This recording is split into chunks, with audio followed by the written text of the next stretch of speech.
మన పాపములను మనము ఏం చేయాలి చెప్పండి? ఒప్పుకోవాలి. మన పాపములు మనం ఒప్పుకోవాలంటే ఇది సంగతి కాదండి. అర్థమంతా ఉందా? చూడండి, ఎవరినైనా పోయి నువ్వు పాపివి అన్నావనుకోనండి, నీకుంటది కథ. మీ అమ్మ పాపి, మీ అయ్య పాపి, మీ తాత పాపి, మీ ముత్తాత పాపి అన్న కదా చెప్పండి. కనుక ఎంత మాత్రం కూడా ఒప్పుకోం. అయితే దేవుని వాక్యం మనల్ని ఏం చేస్తుంది అంటే మన పాపములకు బయలుపరచడానికి కనబడుతూ ఉంది.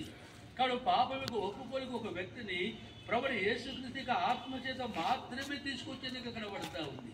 వాక్యం వినడం ద్వారా మన పాపములను మనం ఒప్పుకునే ఎడల ఆయన యేసు ప్రభు నమ్మదగిన వాడు, నీతిమంతుడు కనుక సమస్త దుర్నీతి నుండి కడిగి మనల్ని ఏం చేస్తాడు చెప్పండి?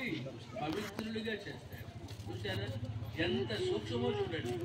అందుకే చిన్న ఉదాహరణ చెప్తాను. మనందరికి పాలు వెలుగు అందరికీ తెలుసు కదా. ఆ పాలను మనం ఏం చేస్తాం? బాగా కాచి ఒక చిన్న మజ్జిగ బొట్టు దానిలో వేసేసి ఆ పైన పెడతాం. తెల్లవారు పొద్దున్న ఎవరు పిలుస్తావు చెప్పండి? దాన్ని పెరుగు అని పిలుస్తాం. నువ్వు పెరుగు పెట్టావా చెప్పండి? పైన పాలు మాత్రమే పెట్టావు. పెరుగు అని నువ్వు పిలవడానికి విశ్వాసం ఏంటంటే చిన్న మజ్జిగ బొట్టు అందులో వేసాను కనుక పాలు కాదు పెరుగు అని నువ్వు అంటావు. చూసినప్పుడు పెరిగే ఆ రూపం వేరు, ఈ రూపం వేరు, దాని విధానం వేరు, దీని విధానం వేరు. ఈ మార్పు చిన్న మజ్జిగ బొట్టు చేస్తూ ఉంది. చూసారా? కాబట్టి ఆ ప్రభువు యేసుక్రీస్తు రక్తం ఎప్పుడు నిజముగా నువ్వు జన్మ కర్మ పాపాన్ని కలిగి ఉన్నావని ఆ పాపాన్ని ఒప్పుకుంటూ ఉంటావో సూక్ష్మలో మోక్షం, ఉచితముగా నీతిమంతుడుగా తీర్చబడతావు. ఎంత గొప్ప ఆనందమో చెప్పండి. నా బ్రతుకులో కూడా మా గ్రామంలో ఏ మూలైనా సరే నన్ను గురించి అడిగితే ఫలానా వారి పెద్ద అబ్బాయి ఎలాంటి వాడు అని అంటే వాడు దేవుడు అని చెప్తారు. ఎప్పుడో తెలుసా? యేసుప్రభుని అడగక ముందు మా తమ్ముడు వాళ్ళు ఉన్నారు, వాళ్ళ గురించి అడిగితే వాళ్ళు పెడతల పనులు అంటారు. చూసారా?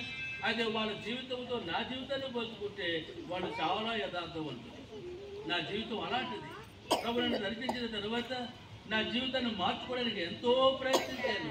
బ్రతుకు మారలేదు. నాకు నరకం తప్పదు, నిద్ర పట్టేది కాదు, ఆకలి అయ్యేది కాదు, నెమ్మది నా జీవితంలో లేదు. నేను దైవ సేవకులు మాట్లాడుతూ ఉండగా ఆ దైవ సేవకులు మాట్లాడుతూ ఉన్నారు, నీ బ్రతుకు నువ్వు మార్చుకోగలిగితే సృష్టికర్త అయిన దేవుడు మానవుడి లోకానికి రావాల్సిన అక్కడగా ఆయన నీవు పాపముల కొరకు శిలువలో ప్రాయశ్చిత్తం కావాల్సిన అక్కడ అంతకంటేగా. కాబట్టి నువ్వు పాపానికి దాచిలో పాపముని నేర్చుంది. ప్రభుని అడుగు, ప్రభు నీ పాపాన్ని చూపిస్తాడు. అర్థమైపోయింది. ఆ రాత్రి మోకరించాను, ప్రభు నా జీవితం మార్చుకున్నాను, చేతగాడు నా పాపాలు క్షమించు అన్న మాట మొదలుపెట్టాను. సుమారుగా 6-7 సంవత్సరాల వయసు నుంచి నా పాపాలన్నీ నా ఎదురు తీసుకున్నాను. అంటారేమో 6-7 సంవత్సరాలు ఏం పాపాలు చేసేవయ్యా? ఇంట్లో డబ్బులు దొంగిలించేవాడిని, చిల్లర పైసలు. చూసారా? డబ్బులు ఆటలాడేవాడిని, అవి పోయాయి. మమ్మ అడిగేది, రే డబ్బులు వచ్చేసారా అంటే నేను చెప్పేవాడిని, అమ్మ తమ్ముడు తీసుకుంటానమ్మా అని చెప్పేవాడిని. నేను అబద్ధాలు చెప్పినా నమ్మేది మా అమ్మ, మా తమ్ముడు నిజం చెప్పినా నమ్మదు. ఇక కొడతా ఉండేది, అమ్మా మేము తీయలేదమ్మా, అమ్మా మేము తీయలేదమ్మా అనేవాళ్ళు. వాళ్ళు నేను చెప్పేవాళ్ళు మా అమ్మ కాలు పట్టుకొని, అమ్మ అమ్మ వాళ్ళే తీశారమ్మా అంటే, అరే తీయలేదంటారంటరా, ఇక తీయ అనంటరా, అప్పుడు కొట్టుకున్నా ఉంటానరా అని చెప్తా ఉండేది మా అమ్మ. దెబ్బలు తప్పించుకోవడానికి మా తమ్ముడు ఏమనేవాళ్ళు తెలుసా? అమ్మా అమ్మ ఇక తీయమమ్మా, అమ్మ అమ్మ ఇక తీయమమ్మా అంటే అప్పుడు ఆమె కొట్టకుండా ఆపేసేది. చేసింది నేను, దెబ్బలు తిన్న వారు, తిరిగి చేసేవన్నట్టుగా ఒప్పుకోవడం కూడా వాళ్ళే. ఎలాంటి బ్రతుకో చూడండి. ఇంకా ఒకదాని మనకు అన్ని నదికి రాబడుతున్నాయి. కొంత సమయం అయిపోయింది, ఇక ఏది నదికి రాలేదు. ఒక గొప్ప వెలుగునన్నా ఆవరించినట్టుగా నాకు అర్థమైపోయింది. ఎంత గొప్ప సంతోషమో. ఆ తర్వాత దేవుడు వాక్యం ద్వారా నా పాపములు క్షమించినట్లుగా దేవుడు నాతో మాట్లాడుతూ వచ్చాడు. ఆ తర్వాత హృదయ రహస్యాలు కలిగిన దేవుడు, మరుగైనటువంటిది లేదు. ఆయనకు వేరుగా ఏమీ చేయలేం.